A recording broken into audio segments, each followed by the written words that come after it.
திருவடி ஃபேமிலியில் இன்றைக்கி என்ன பார்க்க போகிறோம்னா இறால் ஆயறது பற்றி. இறால் ஆயறது மீன் வாங்குகிற இடத்துல இறால் ஆஞ்சு கொடுங்கன்னா அந்த மேலே இருக்கிற தோல்லாம் எடுத்துட்டு நல்லா ஆஞ்சு கொடுத்துருவாங்க.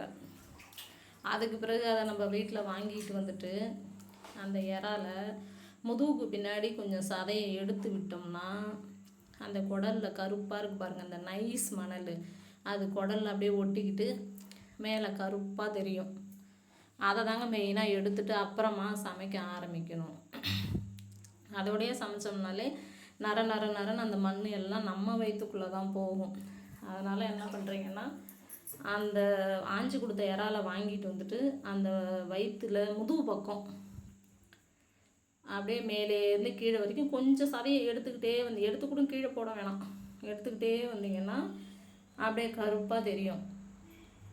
அதை நல்லா நடுவால் பிடிச்சி தூக்குனிங்கன்னு வச்சுங்க, அது அப்படியே நூல் மாதிரி வந்துடும். இல்லையா அந்த நூல் எங்கே விட்டு போச்சோ திரும்ப அவுத்துலேருந்து கொஞ்சம் உருவி எடுத்துடணும். அதுமாரி எடுத்துட்டோம்னா அந்த நைஸ் மண் குடலில் இருக்குது பார்த்திங்களா, அது கையோடய வந்துடும். அதுக்கு பிறகு நம்ம அலசிட்டு இறால் 65 போட்டாலும் நம்ம விருப்பம்தான்.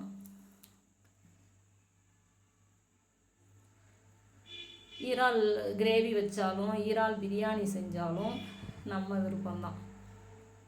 ஆனால் அந்த இறாலில் இது ஒன்று மட்டும் கொஞ்சம் ஜாக்கிரதையாக வாங்கணும்.